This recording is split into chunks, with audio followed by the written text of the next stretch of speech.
அன்பான உறவுகளுக்கு வணக்கங்க. என்னது ஃபர்ஸ்ட் நைட்டா? என்ன என்ன ஐஸ்வர்யா? என்ன நெனச்சிட்டு இருக்கீங்க? மாமா என்ன மாமா? நமக்கு 2 பேருக்கும் ஃபர்ஸ்ட் நைட் மாமா. இங்க பாரு, எனக்கு அந்த மூடெல்லாம் இல்ல. மாமா மூடு இருக்கு, இல்ல. பிரச்சனை இருக்கு, இல்ல. கலவரம் நடந்துச்சு, நடக்கல. அதெல்லாம் இப்ப நமக்கு முக்கியமே இல்ல. ஆமாமா. உனக்கு முக்கியம் இல்ல தாண்டி. உனக்கு சரி உடுங்க. இப்ப இந்த பிள்ளை என்ன சொல்லுது? இன்னைக்கு நமக்கு ஃபர்ஸ்ட் நைட் மாமா. நமக்கு இன்னைக்கு இன்னைக்கு என்ன நடந்தாலும் நமக்கு இன்னைக்கு ஃபர்ஸ்ட் நைட்டுங்கிறத மாத்த முடியுமா என்ன? ஐயோ! ஐஸு, என் மனசு உனக்கு புரியுதா? இல்லையா? உண்மையிலே நீ என்ன விரும்புனியா? இல்லையா? மாமா, என்ன மாமா இப்படி ஒரு வார்த்தைய சொல்லிப்புட்டியே! நான் உங்கள சின்ன பிள்ளையிலேருந்து உயிருக்கு உயிரா லவ் பண்றேன். சின்ன புள்ளையிலேருந்து உயிருக்கு உயிரா லவ் பண்ற, கயிறுக்கு கயிறா லவ் பண்ற புள்ள, இப்பதான் வந்திருக்கு. இந்த புள்ள பேசிக்குது சவுடால். சொத்து, சுகம், சேதுபதியோட அழகு இதுலெல்லாம் பார்த்து மயங்கி போயி, அதுலயும் அவங்க ஆத்தாக்காரி அத்தைக்காரி அவ படுத்தின பாடல தான் சேது மாமாவ நான் சின்ன பிள்ளைலேருந்து லவ் பண்றேன்னு ஃப்ராடுகளுக்கு பொய்யாங்க பேச தெரியாது. அப்படியே அள்ளி விடுது மூட்டை கணக்கா. சின்ன பிள்ளையிலேருந்து லவ் பண்றேன், சின்ன பிள்ளையிலேருந்து லவ் பண்றேன்னு இதை கேட்டாலே எனக்கு டென்ஷன் ஆகுது. அப்பதான் சேது கரெக்டான ஒரு பாயிண்ட் பிடிக்கிறாருங்க. அட ஆமாங்க, அது சரி, சின்ன பிள்ளைலேருந்து லவ் பண்றேன்னு சொல்றீங்களா? ஆமா. அப்ப என் மனசு போலதான் நீ நடந்துக்கணும். ஆமா மாமா. என் மனசு நோகக்கூடாதுன்னு நினைக்கிறியா இல்லையா? ஆமா மாமா. என் மனசு சந்தோஷமா இருந்தா தானே நான் கொண்டாட முடியும். ஆமா மாமா. அப்படின்னா கரெக்ட். நீங்களாம் நினைக்கிறது கரெக்ட் தான் ஃப்ரெண்ட். சேது அதே தான் சொல்றாரு. எனக்கு இப்போதைக்கு இதுல ஈடுபாடு இல்ல. என் மனசு போல நீ நடக்கணும்னு நினைச்சீன்னா, இப்ப தயவு செஞ்சு விட்டுறேன் ப்ளீஸ் அப்படி சொல்ல, மாமா என்ன மாமா? ஆமா ஐசு, என்னால மனசு கேட்கல அப்படிங்கல. இல்ல மாமா, ஏன் மாமா மனசு கேட்கல? எனக்கு ஒரு மாதிரியா இருக்கு. எனக்கு தலையெல்லாம் வலிக்குது, நெஞ்சு வலிக்குது. டக்குன்னு இவ என்ன பண்றா, அப்படியே அந்த இடத்துல அந்த ஐஸ்வர்யா உட்கார்ந்திருக்க மெத்தையில கூட உட்காரக்கூடாதுன்னு நின்னுகிட்டு இருக்காருங்க. அவங்க மெத்தையில உட்காந்த ஆட்களை எந்திரிச்சு வந்து, மாமா மாமா என்ன மாமா தலை வலிக்குதா, நெஞ்சு வலிக்குதா, என்ன பண்ணுது அப்படின்னு நெஞ்ச கைய வைக்க, அப்படின்னு கைய எடுத்துறாரு. ப்ளீஸ் ஐசு, நீ கைய வைக்க கூட எனக்கு மனசு இன்னும் ஏத்துக்கல. தயவு செஞ்சு புரிஞ்சுக்கோ. நீ என் பொண்டாட்டி தான், நான் உன் புருஷன் தான், இல்லைன்னு சொல்லல. அதனால தயவு செஞ்சு எனக்கு கொஞ்சம் விட்டு கொடேன் ப்ளீஸ் அப்படி சொல்ல, ஐஸ்வர்யா பாக்குது. சரி, இப்போதைக்கு உனக்கு காமம் முக்கியம் இல்லடி. ஆன்ட்டி சொன்ன மாதிரி மனசுல இடம் பிடிக்கணும். அப்படின்னா அவர் போக்கிலேயே போகணும் அப்படின்னுட்டு, மாமா என்ன வார்த்தை மாமா சொல்லிட்டீங்க. உங்க மனசு பிரகாரம் நான் நடந்துப்பேன் மாமா. உங்களுக்கு எப்ப இந்த ஐஸ்வர்யா தான் நமக்கு எல்லாம் அப்படின்னு நீங்க நினைக்கிறீங்களோ, அந்த தமிழ் நமக்கு துரோகம் பண்ணிட்டு போனா, ஏய் அவளை பத்தி எப்ப பேசுற? சாரி மாமா சாரி அப்படின்னு நீங்க எப்ப நினைக்கிறீங்களோ, நான் அதான் ஆல்ரெடி நினைச்சிட்டேனே. இல்ல மாமா, இன்னும் நீங்க அதை நினைச்சிட்டு இருக்கீங்க தமிழ. அதனாலதான் என்ன நீங்க மறக்கறீங்க, வெறுக்கிறீங்க. அதை எப்ப நீங்க மறந்து நான் தான் முக்கியம் நினைக்கிறீங்களோ, அப்ப வாங்க மாமா, நான் நான் அங்கேயே படுத்துக்கிறேன் அப்படின்னு சொல்லிட்டு நல்ல புள்ள வேஷம் போடுறாங்களாம். வேக வேகமா கிளம்ப, ஏ ஐசு அப்படிங்கிறாங்க. என்ன மாமா அப்படின்னு கேட்க, நீ அங்கெல்லாம் போவேனா? ஏன் மாமா? அப்ப நான் இங்க வந்து படுத்துக்கட்டா? இங்கெல்லாம் படுக்க வேணாம். நீ அப்படிங்கல, நான் தரையில படுத்துக்கிறேன் மாமா, நீ கட்டில படுத்துக்கோ. இல்ல ஐசு, இல்ல மாமா இல்ல, நான் தரையில படுத்துக்கிறேன். ஏன்னா அவர் மனசுல இடம் பிடிக்கணுமா. வேக வேகமா போய் போர்வை எடுத்துட்டு தலானி எடுத்து போட்டு, நீ படு மாமா அப்படின்னு அப்படியே சேதுபதி உட்கார வச்சு, அப்படியே படுக்க வச்சு, இல்ல விடு விடு அப்படிங்கிறாரு. படுங்க மாமா அப்படின்னு சொல்லிட்டு கீழே போய் படுக்குது. அப்படியே இவன் பார்வையிலே படுற மாதிரி. குட் நைட் மாமா. மாமா கொஞ்சம் பேசலாம்ல? பேசக்கூட கூடாதா என்ன அப்படிங்கல. பேசு அப்படிங்கலாங்க. அது வந்து மாமா, நான் எப்படி உங்க மேல எவ்வளவு காதல் வச்சிருக்கேன்னு இப்ப புரிஞ்சுக்கிட்டீங்களா? உங்களுக்காக நான் எவ்வளவு ஃப்ரீயா விட்டு கொடுத்து வந்து கீழே படுத்திருக்கேன். அடிங் கொய்யால. வீட்டுக்குள்ள ரூமுக்குள்ள வந்தது தப்பு. இவங்க தரையில படுத்திருக்காங்களாமே. அது வந்து ஐசு அப்படின்னு சொல்லல, அங்க ஒரு சவுண்டு. ஐயோ கத்துறாளே கத்துறானே, எனக்கு பிள்ளைய அவ வந்து பெத்து கொண்டாந்து போட்டிருக்கிற அந்த கிழவி, கிழவிக்கு ஒரு பாயாசத்தை போடணும் அப்படின்னு நினைக்க, சேது படக்குன்னு எந்திரிக்க, மாமா நீங்க உட்காருங்க மாமா, படுங்க மாமா. இல்ல அப்படின்னு சொல்ல இங்க வீறு வீருன்னு கதவை திறந்துட்டு வெளியில வராரு. அங்க மலருங்கிட்ட அங்கிட்டு ஜூ ஜூ ஜூ சரிம்மா சரிம்மா அப்படிங்கிற. என்னாச்சு மலரு, என்ன என்ன அப்படின்னு வேகமா வர, தெரியல மாமா, அழுதுட்டே இருக்கான். ஓரங்கிற விழுந்துருச்சா என்னன்னு தெரியலையே, ஓரம் விழுந்துருச்சா என்னன்னு தெரியலையே, கழுத்து சுளுக்கிருச்சா என்னன்னு புரியலையே அப்படி இங்கிட்டு அங்கிட்டும் பார்க்க, மோகனா ராஜாங்க எல்லாரும் தவிக்கிறாங்க. என்னமாச்சு என்னமாச்சுன்னு தெரியல மாமா தெரியல அப்படின்னு ஜூ ஜூ ஜூ ஜூ சே சே சே சே அப்படின்னு சொல்லிட்டு தவிக்கிறாங்க துடிக்கிறாங்க. ஐஸ்வர்யா சித்ரா ஈஸ்வரி எல்லாம் வர, தாமரையும் சாவித்திரியும், அம்மா இந்த புள்ளதான் சேது மாமாக்கு சரியான ஒரு டானிக்கு. ஐஸ்வர்யா பொறுத்த வரைக்கும் அந்த பிள்ளை டைட்டு ஆணிக்கு அப்படி சொல்ல, ஏய் எப்படி ரைமிங்கு, அது என்னமோ தெரியலம்மா வந்துருச்சுமா. அவர் டானிக்கு, இந்த பிள்ளைக்கு டைட்டு ஆணிக்கு. ஐயோ என் மக அறிவு. சீக்கிரம் சேது கொண்ட கல்யாணம் பண்ணி வப்பண்டி. இது கிடக்குறதான் கிடக்கட்டும், எதை தூக்கி மெத்தையில வைங்கன்னு சொல்லுவாங்க இல்லையா, அந்த மாதிரி இதுங்க பேசுதுங்க. இங்க சேது என்ன பண்றாரு, மலரு பிள்ளைய கொடு அப்படின்னு கேட்க, மாமா கொடு அப்படின்னு சொல்லிட்டு வாங்குறாரு. வாங்கின கையோட அப்படி ஒரு பூரிப்பு அவருக்கு. சேர்மா சேர்மா சேர்றா சேரு செல்லம் அப்படின்னு சொல்லிட்டு என்னடா அப்படிங்கிற அந்த குழந்தை அழுகையை நிறுத்துது. ராஜாங்க மோகனம், டேய் சேது பாத்தியாயா உன் புள்ள நீ உன் கை பட்டோன்னு அழுகையை நிறுத்திருச்சு. அப்புறம் என்னங்க பண்ணும்? பெத்த தாயோட ஸ்பரிசமும் இல்லை, தகப்பனோட இது, அதாவது தான் ஆடாட்டி சாதா ஆடுன்னு சொல்லுவாங்க இல்லையா, அந்த உணர்வு அந்த குழந்தைக்கு அப்படியே அழுகை அடக்குது. அழுகை அடக்குறது என்ன, அதுக்கு தூக்கம் வந்துருச்சு, தூங்கிருச்சு. தூங்குதுன்னொன்னே அப்படி ஜுன்னு சொல்லிட்டு இங்கிட்ட அங்கிட்ட நடக்கிறாரு. ஐஸ்வர்யா ச்சே அப்படி சொல்ல சித்ரா போயிட்டு ஈஸ்வரி போயிட்டு, என்னடி ஏதாவது டச்சிங் நடந்துச்சா, ஏதாவது நல்ல நேரத்தில் இந்த பிள்ளை அழுதுருச்சா? அட நீங்க வரக்கா போக்கா, என்னடி ஆண்டி போங்க ஆண்டி, நாங்கள் படுத்த கதையை வேற, எப்படி படுத்தீங்க டிஃப்ரெண்டாவா? ஐயோ ஆண்டி போங்க ஆண்டி, வயிற்றுச்சல கலப்பாம, அங்க பாருங்க நான் கீழே படுத்திருக்கேன், அவரு மேல படுத்திருக்காரு, ச்சீ போடி ஐஸ், வெக்க வருது, இப்பெல்லாம் சொல்லாதடி அப்படின்னு சித்ரா சொல்ல, ஐயா அக்கா நீ என்ன கற்பனை பண்ணிக்கிட்டு சும்மா இருக்கா, நான் சொன்ன கீழே மேல அது இல்ல, எதுடி, நான் தரையில கீழே படுத்திருந்தேக்கா, அவரு மேல படுத்திருந்தாரு. ஏய் தரையில படுத்திருந்தானடி, கட்டில்ல படுத்தினாடி, எல்லாம் ஒண்ணுதானே அக்கா, அவர் மேல கட்டில்ல படுத்துக்கிட்டாரு, நான் கீழே படுத்தேன் ஆண்டி, பாருங்க ஆண்டி. ஐயோ என்னடி சொல்ற, அப்ப நீங்க 2 பேரும் ஒன்னும் இல்ல நத்திங் அப்படி சொல்ல, சரி சரி விடு, சரி அதுக்கு ஏன் கீழே போய் படுத்த, நீங்க தானே சொன்னீங்க அவர் மனசுல இடம் பிடிக்கணும்னு, நான் தரையில போய் படுத்தோன்னே என் மனசுல அவர் மனசுல என்னை பத்தின நினைப்பு வந்துச்சு ஆண்டி. ஓ அப்படியா, அப்புறம் அப்புறம் என்ன, இதுதான் அந்த குட்டி இந்த பிள்ளைதான் அழுதுருச்சே வந்துட்டாரு அப்படி சொல்ல, சரி விடு விடு, இன்னைக்கு ஒரு ராத்திரி தானே, அப்புறம் பார்த்துக்கலாம் அப்படின்னு குசு குசுன்னு பேச, அதுக்கப்புறம் அப்படி பார்க்குறாங்க மோகனா, என்ன பேசிக்கிட்டே இருக்கீங்க, ஒன்றும் இல்லை ஐஸ்வர்யாவுக்கு ஆறுதல் சொல்லிக்கிட்டு இருக்கேன் அப்படின்னு சொல்ல, ஐஸ்வர்யா நீ எதுவும் நினைக்காதம்மா, ஐயோ அதெல்லாம் ஒன்றும் இல்லை அத்தை அப்படின்னு சொல்லிட்டு அப்படியே நல்ல பிள்ளை மாதிரி நடிக்குதுங்க. குழந்தைய தூங்க வச்சுட்டு மலர்கிட்ட கொடுக்க, மலர்கிட்ட போன 2 செகண்ட்ல இவர் உள்ளுக்க போறாரு. மறுபடியும் புள்ள அழுக, சேது என்ன பண்றாங்க, மலர் அந்த பிள்ளைய கொடு அப்படின்னு வாங்கிட்டு ரூம்குள்ள போயிடுறாரு. மொத்தமும் போச்சே, புள்ள இருந்தா நம்மள எப்படி அவன்கிட்ட கவர்ச்சியை காட்டி மயக்கலான்னு பார்த்தா இப்படி ஆயிடுச்சு. என்ன ஆண்டி போ, உள்ளுக்காவது இருக்க இடம் கிடைக்குது, அப்புறம் பார்த்துக்கலாம் அப்படின்னு போயிட்டு, மாமா அப்படிங்கல நீ படுத்துக்க ஐசு, நான் பிள்ளைய பார்த்துக்கிறேன் அப்படின்னு முழு நேரம் பிள்ளைக்கு தகப்பனா மாறிடுறாரு. அப்படியே 2 3 நாள் போகுது. இங்க தமிழ்ச்செல்வியும் டிச்சார்ஜ் ஆகுறாங்க. டிச்சார்ஜ் ஆன கையோட வண்டியை நேர அங்க விடுங்க அப்படிங்கல, நம்ம வீட்டுக்கு தானடி, அதெல்லாம் இல்ல அந்த வீட்டுக்கு விடுங்க, பெரிய வீட்டுக்கு போங்க, அந்த இந்த ஊர் எம்எல்ஏ இருக்குல்ல அந்த வீட்டுக்கு போங்க. ஓ உன் குழந்தையோட அப்பா வீட்டுக்கா, அம்மா அப்படி சொல்லிட்டு செம்ம காண்டில் வந்து இறங்குறாங்க.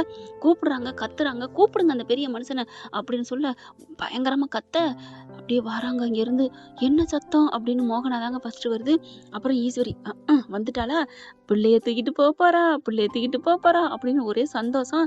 அடுத்து எல்லாம் பார்த்தா அவங்க அப்பா ஆத்தா எல்லாம் பிள்ளையோட நிக்க, சேது பாக்குறாங்க. மலர் போயிட்டு, மாமா அவங்க பொம்பளை பிள்ளையோட வந்திருக்கா தமிழ், என்னது எங்க அம்மாவோட வந்துட்டாளா அப்படின்னு வேகமா பிள்ளைய தூக்கிட்டு ஓடி வராரு. ஏய் பிள்ளையோட வந்துட்டியா, பிள்ளைய கொடு பிள்ளைய கொடு அப்படின்னு கேட்க, என்னது பிள்ளைய கூட, யாரை கேட்டு பிள்ளைய கொடுங்குறீங்க, பிள்ளைய தர்றதுக்கு நான் என்ன கேனக்கிருக்கேன் நினைச்சீங்களா, முதல்ல ஏன் பிள்ளைய கொடுங்க அப்படின்னு சொல்லிட்டு தகராறு நடந்துட்டு இருக்குங்க. இதே சமயம் இங்க பாத்தீங்கன்னா கல்யாண வீடியோலாம் கொடுத்துருக்காங்க இல்லையா, வீடியோ எடுத்தாங்க இல்லையா, அவங்க என்ன பண்றாங்க, எல்லாத்தையும் சரி பண்ணி செக்அப் பண்ணிட்டு இருக்காங்க. இன்னைக்கு கொண்டே கொடுத்துருவோம் 3 நாள் ஆச்சு அப்படின்னு சொல்லிட்டு பார்க்கையில ஃபுல்லா பார்ப்பாங்க இல்லையா, எல்லாம் கரெக்டா இருக்கான்னு கரெக்ஷன் பண்ணல, அவங்களுக்கு தூக்கி வாரி போடுது. அந்த ஊழியர் தான் பாக்குறாங்க. பார்த்தோன்னா அண்ணே அண்ணே அப்படின்னு கூப்பிட, என்னடா அப்படின்னு அவங்க 2 பேரும் ஃப்ரெண்டு மாதிரி தாங்க.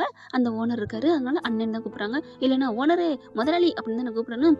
அவங்க ஓடி வந்துட்டு, என்னடா இங்க பாருங்கண்ணே அப்படிங்கல, பாருங்க அவரு எம்எல்ஏ சாரு சேதுபதி அண்ணன் தாலி கட்டவே இல்லை, இந்த பொண்ணு தான் ஓடி வந்து கட்டுது. டேய் ஆமாடா, டேய் நல்லதா போச்சுடா, பாவண்டா அவருக்கு ஏற்கனவே 2 புள்ளடா, அந்த பொண்டாட்டியை விட்டுட்டு இந்த மாதிரி பண்ணிட்டான்டா, டேய் இதை விடக்கூடாது வாங்க பாவம் அப்படின்னு சொல்லிட்டு வேக வேகமா முடிச்சுட்டு வேகமா கொண்டு வராங்க. இங்க தகராறு நடந்துட்டு இருக்கு.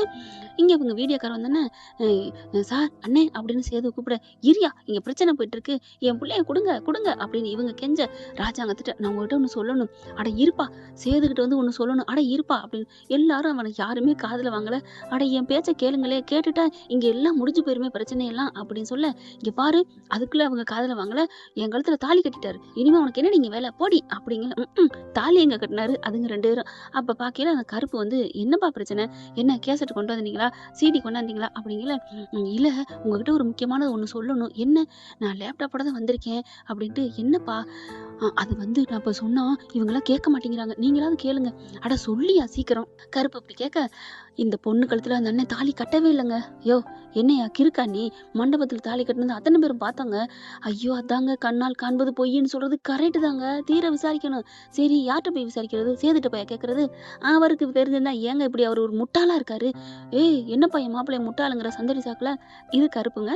உடனே அவங்க வந்துட்டு ஆமாங்க, நான் சொன்னதுக்கு நீ சந்தோஷம் படுவீங்க, இங்க பாருங்க அப்படின்னு சொல்லிட்டு பாக்குறாங்க. பாக்கையில காமிக்கிறாரு. அதுக்குள்ள கருப்பு நம்பருக்கு கேட்டு வாங்கி அவங்களுக்கு அந்த வீடியோவை அனுப்பிடுறாரு. அதுக்கப்புறம் அந்த லேப்டாப்ல பார்த்தா தூக்கி வாரி போடுது. அட ஆமா, மாப்பிள்ளை தாலி கட்டல. யோ அப்படிங்கல. இருங்க இருங்க, இத நீங்க இப்படியே போய் சொன்னீங்கன்னா நம்ப மாட்டாங்க. உங்க மொபைல் இருக்குல்ல, அதை எல்லாத்தையும் சோசியல் மீடியால போடுங்க. இந்த பொம்பளைங்க சரியான சூத்திரதாரிங்க. நான் சூனியக்காரின்னு கூட சொல்லலாம். நான் வீடியோ எடுக்கையில குசு குசுன்னு பேசுனாங்க. எப்படியாவது மயக்கிறணும், அந்த தமிழ்ச்செல்வியை வெட்டி விடணும் கேட்டேன்யா காதார. நமக்கு எதுக்கு பெரிய இடத்தவங்கன்னு விட்டுட்டேன். ஓ உனக்காவது தெரியுதேயா? ஆமா, தமிழ்ச்செல்வி அக்கா ரொம்ப நல்லவங்க. நிறைய பேரை விபத்துல இருந்து காப்பாத்தினதை நான் கண்ணால பார்த்திருக்கேன். அதனாலதான் அந்த அக்காவுக்கு இப்படி அநீதி இழக்கிறாங்களேன்னு நான் ரொம்ப ஃபீல் பண்ணேன் அப்படி சொல்ல, இரியா நான் இப்பவே சோசியல் மீடியால போட்டுறேன்னு கருப்பு எல்லாத்துக்கும் போட்டுவிட்டு அதுக்கப்புறம் நிறுத்துங்க அப்படின்னு கத்த, என்ன மாமா அப்படின்னு சேது கேட்க, கொஞ்சம் பொறுமையா இரு தமிழ், இருமா, இப்போ உனக்கு என்ன பிரச்சனை? அவன் சேது இன்னொரு கல்யாணம் பண்ணிட்டான் தானே? அண்ணே என்ன விளையாடுறீங்களா? அவர் எத்தனை கல்யாணம் பண்ணா எனக்கு என்ன, என் புள்ள எனக்கு வேணும் அதுதான் அப்படின்னு சொல்ல, உடனே அங்க இருக்கவங்க பாக்குறாங்களா, கவலையே படாத, உன் புள்ள உனக்கு வரும், உன் புருஷனும் உனக்கு வருவான் அண்ணே அப்படிங்கிறாங்க. இருமா அப்படின்ட்டு சேதுக்கிட்ட வராங்க. உடனே சித்ராவும் ஐஸ்வர்யாவும் என்ன கருப்பு என்ன லூஸ் மாதிரி பேசுற? ஆமா சித்ரா, நீ பண்ண காரியத்துக்கு நான் லூசுன்னு தான் சொல்லுவீங்க. இவர் வந்திருக்காங்களே, இது கல்யாண சீடி இல்ல, உங்களுக்கு வைக்க போற ஆப்பு அப்படிங்கிறாங்களா. என்ன அப்படின்னு பாக்குறாங்க. சேது ஐயா, நீ இந்த ஐஸ்வர்யா கழுத்துல தாலி கட்டவே இல்லையா? ஐயோ என்னது? ஐயோ அப்பவே அவங்க வந்தாங்க, நம்ம அந்த கேசட்டை வாங்கியிருக்கலாமே. அப்போ அதுல பாத்துட்டாங்களா? இதுகளுக்கு புரிஞ்சு போகுது. கருப்பு அதெல்லாம் விடு, இங்க பிரச்சனை என்ன ஓடிட்டு இருக்கு, நீ என்ன பேசுற? அந்த லேப்டாப்பை கொடு, அந்த கேசட்டை கொடு அப்படிங்கிற. என்ன அத்தை, என்ன சின்னம்மா, அப்படியே உண்மை தலைக்கு மேல வந்துருச்சுன்னு நினைக்கிறீங்களா? தண்ணிக்கு கீழே போட்டீங்கன்னா அது மேலதான் வரும், தெரியாதா? ராஜா வந்துட்டு என்னையா லூஸ் மாதிரி பேசுற என்ன அப்படிங்கல. இதோ போட்டு காமிக்கிறேன். தாலி கட்டினது மாப்பிள்ளை இல்ல, இந்த சித்ரா தான். என்ன சொல்றீங்க அப்படிங்கல. தமிழ், செல்லப்பாண்டி, வசந்தி எல்லாருமே ஆர்வம் பார்க்க அப்படியே அந்த லேப்டாப் எடுத்து காமிக்கிறாங்க. காமிச்சா தாலி இந்த பிள்ளை தாங்க விடுக்குன்னு வாங்கி கட்டுது. சேதுக்கு அப்படி ஒரு சந்தோஷம். அப்படியே எல்லாரும் சந்தோஷப்படுறாங்க, தமிழ்ச்செல்வியை தவிர. அப்பதான் என்ன பண்ணுது, ஐயோ பெரிய வந்த கருப்பு, நீ எனக்கு ஒரு வழி காமிச்சிட்டியே டே தம்பி அப்படின்னு அந்த வீடியோ கொண்டாந்தாங்க பாத்தீங்களா. 2 பேருக்கும் அப்படியே நெத்தி வர்றாங்க. ஐயா நீ என் வீட்டு காவல் தெய்வம்யா, நீங்க வந்திருக்கிறது வீடியோக்காரங்க இல்ல, எங்க வீட்டு பெரிய வந்த கருப்புயா, குல தெய்வம்யா, உன் காலில் கூட நான் விழுகலான்னு விழுக போக அப்பதா அப்படின்னு சொல்லிட்டு கருப்பு பிடிக்க அவங்களும் அப்பதான் வேணாம் அப்படிங்கிறாங்க. நாங்க சாதாரணவங்க தான், தமிழ்ச்செல்வி ரொம்ப நல்லவங்க, அந்த அக்காவுக்காக தான் நாங்க இப்படி கொண்டாந்ததே அப்படி சொல்ல பாக்குறாங்க. பாத்தியாயா, ஒரு வேலை பார்க்குற ஒரு யாரோ ஒருத்தவங்க அவங்க கூட தமிழ்ச்செல்வியோட அருமை பெருமையை தெரிஞ்சு வச்சிருக்காங்க. நீங்க இத்தனை வருஷம் வாழ்ந்திருக்கா, அவளை பத்தி தெரிஞ்சுக்கவே இல்லையே அப்படிங்கல. அப்படி பாக்குறாங்க. கருப்புக்கு சந்தோஷம். அப்படியே சேது பாக்குறாரு. சேது வந்துட்டு ஐயோ நான் தாலி கட்டலையா? மாமா தாலி கட்டலாம், நீ என் பின்னாடி காலத்துல தாலியை கொண்டு வந்தீங்களா, கட்டினதுக்கு சாமா. என்னம்மா எந்த ஊர்ல இருக்கிற? கருப்பும் பாட்டியும் வந்து ஐஸ்வர்யாவை செம்ம குடுப்பு கொடுக்குறாங்க. தாலி கட்டாம கைக்கு கொண்டு விட்டா தாலி கட்டினது ஆயிருமா? சித்ராவும் ஈஸ்வரியும் பாக்குறாங்க. சும்மா சப்பு சப்புன்னு பாட்டி தாங்க குடுக்குது. ஏண்டி சீம சிரிக்கிகளா, ஏண்டி குடிக்கெடுத்தவளுகளா, உங்களுக்கு வந்து கஞ்சி ஊத்துனது தப்பாடி? ராஜாங்க பாத்தியாயா, ஏயா பாத்தியா? ஆமாமா, ஏன் அத்தா இப்படிப்பட்டவங்களா, பாதகத்தியலா, மோகனா வருது, உங்களெல்லாம் சும்மா விடக்கூடாதுன்னு சித்ராவுக்கு செம்ம குடுப்பு கொடுக்க, ஐயோ எனக்கு எதுவுமே தெரியாது அக்கா அப்படிங்கல. உன்னைய விட்டுட்டு உன் மக எதுவுமே செய்ய மாட்டாடி, நீ நெகம்னா அவ சதடி, நீங்க 2 ஒண்ணுக்குள்ள ஒண்ணுதாடி அப்படிங்கல. தமிழ் பாக்குது. ஐயோ நிறுத்துங்க, முதல்ல என் பிள்ளைய கொடுங்க, நான் பிள்ளைக்காக தான் வந்திருக்கேன்.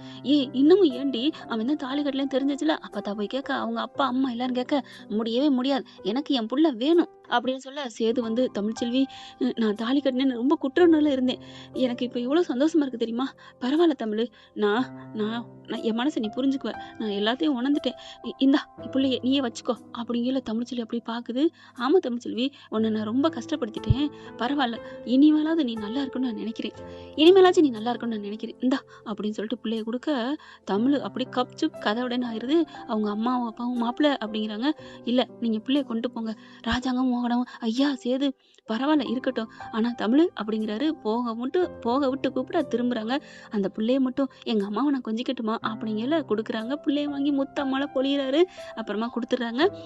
தமிழ் ஒண்ணே ஒண்ணு, எப்போவாவது நான் எங்க அம்மாவை பார்க்கணும்னு ஆசைப்பட்டா எனக்கு ஒரே ஒரு பர்மிஷன் பார்க்க கொடுப்பியா அப்படிங்கல தமிழ் மண்டையை மட்டும் ஆட்டிட்டு கிளம்புறாங்க. ஐஸ்வர்யாவும் சித்ராவும் இடி விழுந்த மாதிரி உட்கார அப்படியே பார்க்குறாங்க. ஈஸ்வரி, ஆண்டி என்ன ஆண்டி, ஒன்றும் பண்ண முடியாதுடி, தாலி கட்டாமல் போச்சு, ஏக்கா நீ இப்படி பண்ண, மாமா கட்டியிருப்பார்ல, கிழிச்சாரு, அதான் கிளவி வந்துருச்சு பிள்ளைய தூக்கிட்டு அப்படிங்கிறாங்க. இங்கே ராஜாங்க என்ன பண்ணுறாங்க, இங்கே பார், நீ பண்ண பாவத்துக்கு இந்த வீட்டை விட்டு இப்போயே கிளம்பு அப்படி சொல்ல, நீ இந்த வீட்டு மனுஷியா இருந்தா உனக்கு நான் தண்டனை கொடுத்துருப்பேன் அப்படி சொல்ல, அது வந்து அப்படிங்கிற கிளம்புறீங்களா என்ன அப்படின்னு சொல்ல, ஐஸ்வர்யாவும் பெட்டி படுக்கையை கட்டிட்டு கிளம்புது. இங்கே பார்த்தா சித்ராவை, நீ இங்கே கார் செட்டில் தான் இருக்கணும் மாமா அப்படி சொல்ல, அவள் வயசு பிள்ளை, ஏன் என் பேத்தி தமிழ்ச்செல்வி அங்கே இருக்கல, வயசு பிள்ளை உனக்கு தெரியலையா அப்படின்னு பாட்டி சொல்ல, அப்படி பாக்குது. அம்மா பரவாயில்லடி, நானும் வரவா? இல்லம்மா நீ அங்கே இரு, அப்பதான் நீ ஏதாவது பண்ணினா அந்த வீட்டுக்குள்ள கொண்டாருவ, நான் போறேன் அப்படின்னு கார் செட்டுக்கு போகுதுங்க சித்ரா. என்ன ஃப்ரெண்ட், இப்படிலாம் போனா நல்லா தானே இருக்கும். பார்க்கலாம் என்ன நடக்க போகுதுன்னு. இந்த பதிவு உங்களுக்கு பிடிச்சிருந்துச்சுன்னா உங்க பொண்ணான கையில லைக் போட்டு சப்ஸ்கிரைப் பண்ணி ஆதரவு கொடுங்க அன்பு உறவுகளே. Thank you friends. இந்த வீடியோ உங்களுக்கு பிடிச்சிருந்தா தயவு செய்து லைக் பண்ணுங்க. இன்னும் அப்டேட்ஸ்க்காக சேனலை சப்ஸ்கிரைப் பண்ண மறக்காதீங்க. நம்ம கிட்ட இருக்க எல்லா சேனல்ஸோட லேட்டஸ்ட் வீடியோ அப்டேட்ஸ்க்காக மேல ரைட் சைடுல காட்டுற லிங்கை கிளிக் பண்ணி வாட்ஸ்அப் குரூப்ல ஜாயின் பண்ணுங்க. உங்களிடம் விடைபெறுவது நான் உங்கள் மெஹர்.